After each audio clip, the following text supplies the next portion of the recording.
Stockholm Sweden से आरिफ खाना की जानिब से सलाम कबूल कीजिए।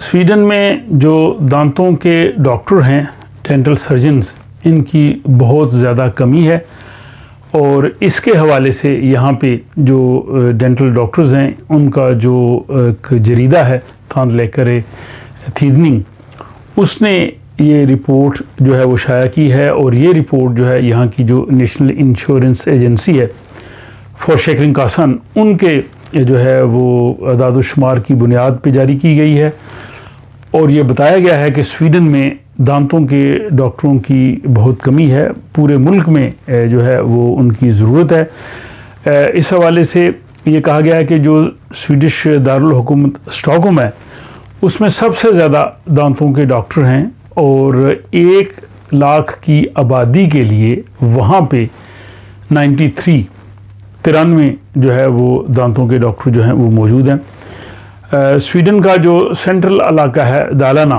वो ज़्यादातर दही इलाका है और उस इलाके में जो 1 लाख आबादी है उसके लिए सिर्फ जो है वो 54 जो है वो डेंटल सर्जन मौजूद हैं और जो दालाना का जो एरिया है उसमें बहुत सी ऐसी म्यूनिसिपैलिटीज़ हैं जहाँ पे दांतों का एक डॉक्टर भी नहीं है।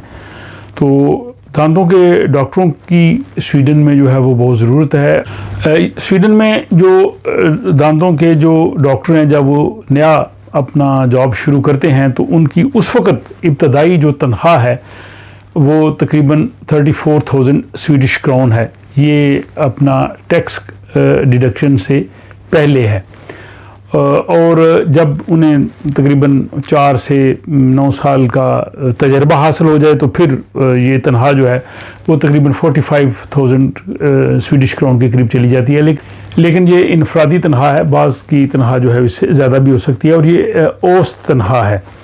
और जो स्पेशलिस्ट डॉक्टर्स हैं उनकी तनख्वाह तो जो है वो तकरीबन 1 लाख स्वीडिश क्राउन तक भी हो सकती है।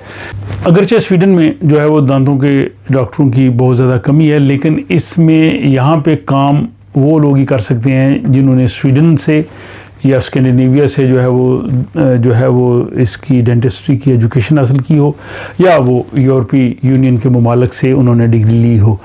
जो लोग यूरोप से बाहर से आके यहाँ पे काम करना चाहें एज ए डेंटल सर्जन, उनके लिए काफ़ी लंबा जो है वो रास्ता है। उन्हें यहाँ पे स्वीडिश लैंग्वेज सीखना होती है, फिर जो मेडिकल टर्मिनोलॉजी है स्वीडिश की वो सीखना होती है। उसके बाद फिर उन्हें यहाँ पे एग्ज़ाम देना होता है। उस एग्ज़ाम को अगर वो पास कर लें फिर उसके बाद उनको कुछ अर्सा ट्रेनिंग करना पड़ती है और फिर उसके बाद जाके वो एज ए डॉक्टर काम कर सकते हैं।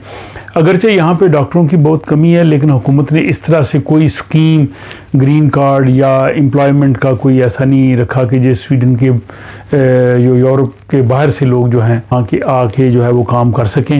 लोग स्वीडन में डेंटल सर्जन के तौर पे काम करना चाहें या मेडिकल डॉक्टर के तौर पे काम करना चाहें, उन सब को यहाँ पे जो स्वीडन का जो इदारा है सोशल स्टीरल्सन वो जो है वो डील करता है। तो उनकी ये वेबसाइट है, इस पे जाके आप तफसीलन वो तमाम मालूमात हासिल कर सकते हैं कि अगर कोई मेडिकल डॉक्टर या डेंटल सर्जन यहाँ पे आपके काम करना चाहता है तो उसके लिए क्या तरीक़ाकार है। मुझे उम्मीद है कि ये व्लॉग भी आप लोगों की दिलचस्पी के लिए जो है वो बहुत अहम होगा। अपना ख्याल रखिएगा और अगले व्लॉग तक के लिए मुझे इजाज़त दीजिए।